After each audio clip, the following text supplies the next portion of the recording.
Szczęsny, j'ai joué ma première saison avec Barcelone gratuitement à cause de la Juventus, et je souffre d'une blessure chronique. Bild, Barcelone vise à recruter l'ailier de Leipzig. Il n'a pas perdu espoir. Barcelone prévoit de finaliser le transfert de Harry Kane en janvier.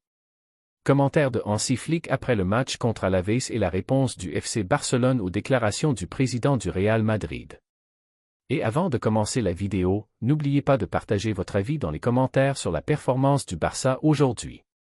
Et si vous êtes supporter du FC Barcelone, n'oubliez pas de vous abonner à la chaîne et de liker la vidéo. Szczęsny, j'ai joué ma première saison avec Barcelone gratuitement à cause de la Juventus, et je souffre d'une blessure chronique. Le gardien polonais vétéran Wojciech Szczęsny a révélé l'une des histoires les plus surprenantes de sa carrière, confirmant qu'il a disputé sa première saison avec Barcelone sans recevoir aucun salaire réel. Szczęsny, qui a pris sa retraite en août 2024 avant de revenir rapidement sur sa décision, a expliqué que son arrivée au club catalan s'était faite dans des circonstances exceptionnelles après la blessure de Marc-André ter Stegen. Les déclarations de l'ancien gardien de la Juventus sont venues lors d'une longue interview, où il a évoqué les détails de son contrat avec Barcelone, en plus d'une ancienne blessure datant de ses années à Arsenal. Szczęsny révèle la surprise de la saison, gratuite.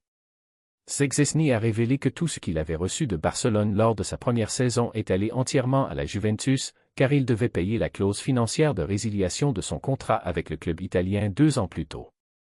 Szczęsny a déclaré, dans des propos rapportés par le journal britannique The Sun.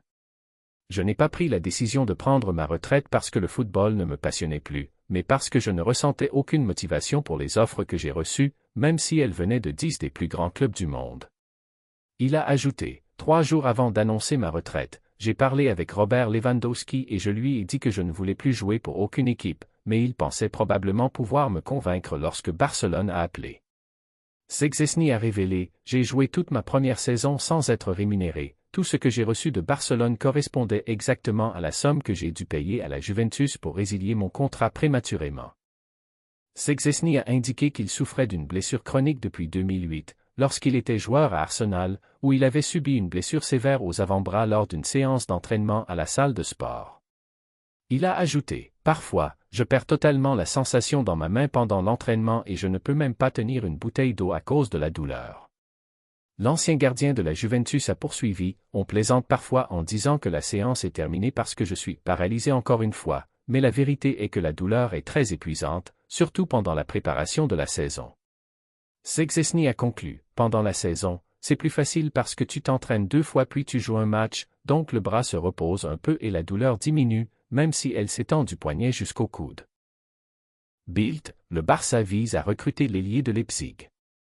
Selon des rapports de presse allemands, le FC Barcelone s'intéresse à recruter l'ailier ivoirien Yann Diomandé du RB Leipzig. Le journal Bild a confirmé que plusieurs géants européens, notamment Barcelone, surveillent de près la star de Leipzig, qui a impressionné les supporters de la Bundesliga par son niveau remarquable cette saison.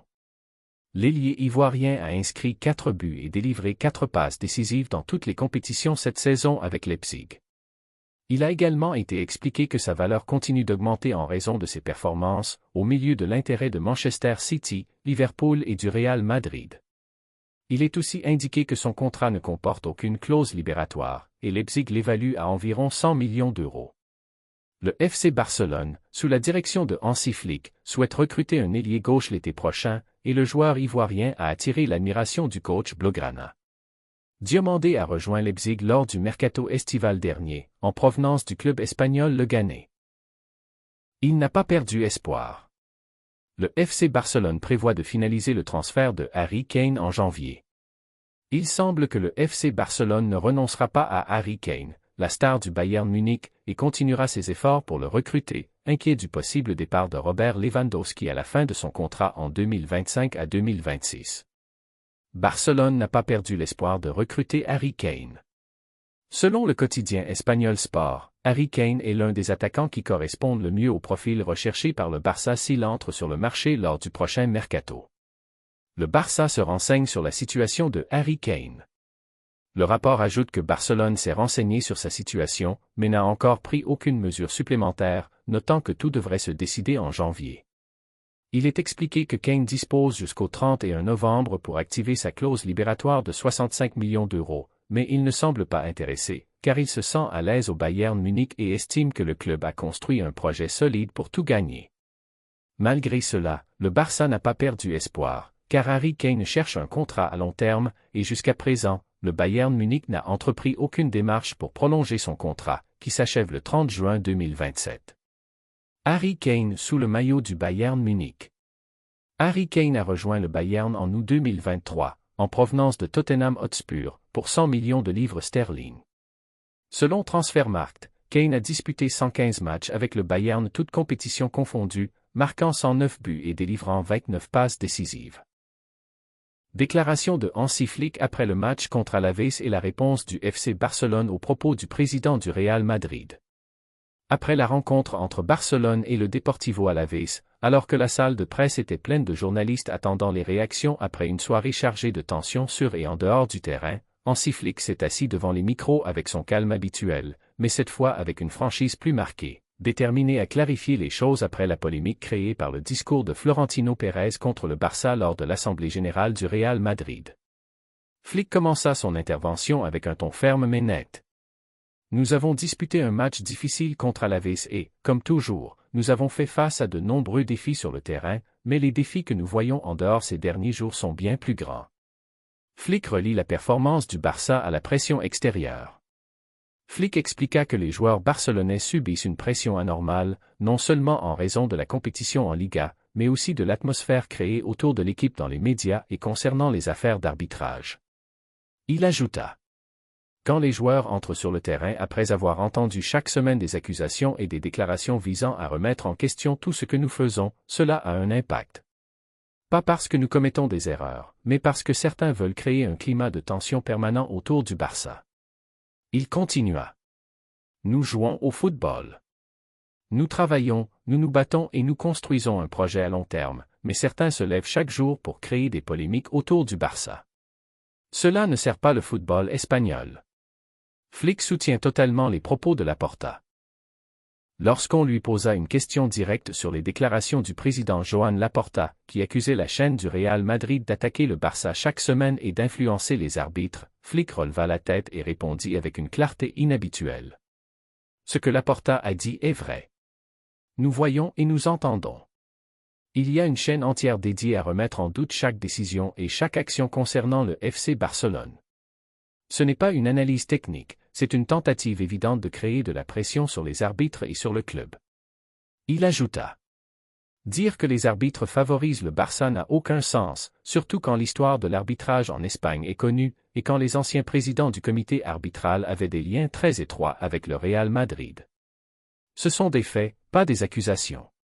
Flick réagit à l'attaque de Pérez. Quand les questions se sont tournées vers le discours de Florentino Pérez, qui avait attaqué indirectement le Barça en parlant de l'affaire Negreira et de l'arbitrage, Flick s'est montré plus ferme. J'ai écouté une partie du discours de M. Pérez, et c'était un discours visant un seul objectif, détourner l'attention. Quand une salle t'applaudit pendant plus d'une heure, cela signifie que tu ne présentes pas des faits, mais que tu construis un récit. Il poursuivit. L'affaire Negreira est utilisée politiquement contre le FC Barcelone. Tout le monde sait qu'aucune preuve n'a été trouvée, et tout le monde sait que le Barça n'a pas acheté d'arbitre. Mais certains veulent que ce sujet reste ouvert indéfiniment. Puis, avec un léger sourire teinté d'ironie. Ils disent que les arbitres favorisent Barcelone? Et lors du dernier Classico, on a validé des buts avec des mains et des interventions dangereuses n'ont pas été revues correctement. Je crois que les faits sur le terrain parlent d'eux-mêmes. Flick répond aux accusations de favoritisme arbitral envers le Barça. Flick voulut être absolument clair. Le FC Barcelone ne reçoit pas de faveurs arbitrales. Si c'était le cas, nous serions en tête de la Liga, comme l'a dit Laporta. Nous subissons des décisions étranges et incompréhensibles, mais nous continuons à jouer, car ce club est construit sur le travail, pas sur les excuses. Il ajouta. La vérité est que le Real Madrid est celui qui a historiquement bénéficié de l'arbitrage, et tout le monde le sait. Ce ne sont pas des mots nouveaux, de nombreux joueurs et entraîneurs l'ont dit au fil des années. Flick, le Real Madrid a une obsession permanente pour le Barça. Il profita d'une question sur la raison pour laquelle le Real Madrid se concentre toujours sur le Barça. Le Barça a été la meilleure équipe du monde entre 2004 et 2015. il enseignait le football au monde. Il avait Xavi, Iniesta, Messi, Piqué, Busquets. Cette époque a créé un complexe chez beaucoup. Il continua.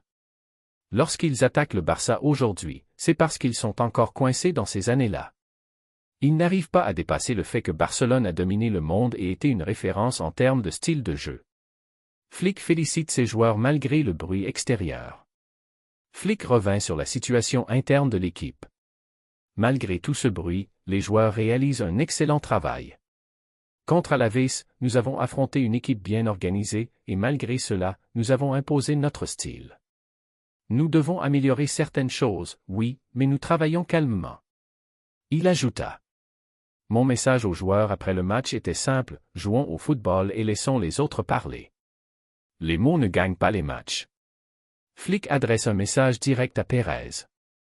Avant de partir, on lui demanda quel message il souhaiterait envoyer au président du Real Madrid.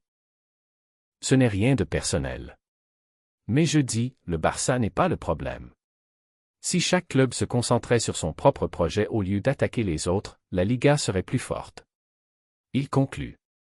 L'obsession pour Barcelone ne créera pas une nouvelle histoire. Ce qui crée l'histoire, c'est le travail sur le terrain. Conclusion de Flick, le Barça continuera malgré le bruit. Flick termina. Le FC Barcelone a traversé des années difficiles, mais c'est un club qui ne casse pas. Les attaques ne vont pas s'arrêter, mais la force du Barça a toujours été sa capacité à répondre sur le terrain. Nous continuerons sur cette voie et nous ne prêterons pas attention au bruit venant de l'extérieur.